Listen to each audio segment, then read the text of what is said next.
Three Musketeers, or the 3D Musketeers. I have a very fond memory of the Three Musketeers movies from the 1970s, in which there was, you know, the Three Musketeers. And then, well, partly because I went to see the second one with a friend of mine called Nick Kennedy, who believed that it was called the Three Musketeers, The Revenge of Mildew.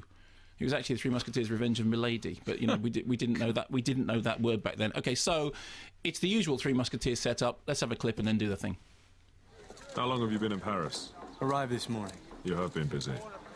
Patience is not one of my virtues. Well, neither are good manners.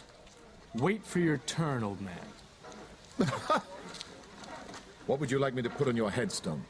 Little D'Artagnan. D'Artagnan. I'm Athos, this is Porthos and Aramis. The Three Musketeers. I've heard of you. From my father. A musketeer himself. In fact, I came to Paris to be one of you. I'm afraid you're a little late. What happened? Oh, a bad mission. Budget cuts. Cardinal, progress. Take your pick. Well then, welcome to Paris. Betty will have to kill you. Well, if I can't become a musketeer, I might as well fight one. Or three. Kill him already. It's lunchtime and I'm starving.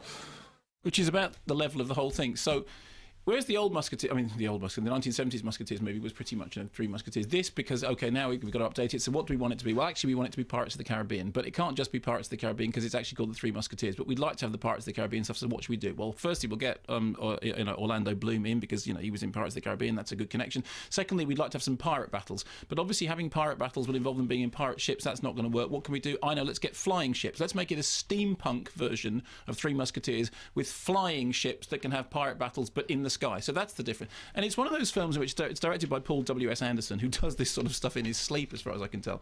And it's one of those movies in which everybody is allowed to do the thing that they do. So Mila Jovovich is, she does a lot of high-kicking sort of ninja stuff, and she does it in period costume, but she's high-kicking ninja stuff of the stuff that she has done in the sort of superhero fantasy movies that she's made before. You have Christoph Waltz as Cardinal Richelieu, and he does that thing that he likes doing, which is that, you know, he's sort of slightly sinister, slightly smiley, slightly sinister, slightly strange accent, but it's the same performance that he's done in all the other films he's done. James Corbin comes on, he's a comedy sidekick character, and it's sort of just, it comes by and does what it does, and, you know, and does it all with flying ships and big balloons and more special effects than before, and attempting to be the beginning of a new Pirates of the Caribbean franchise, and it's in 3D because, hey, everything's in 3D, isn't it? Let's have a bit of that.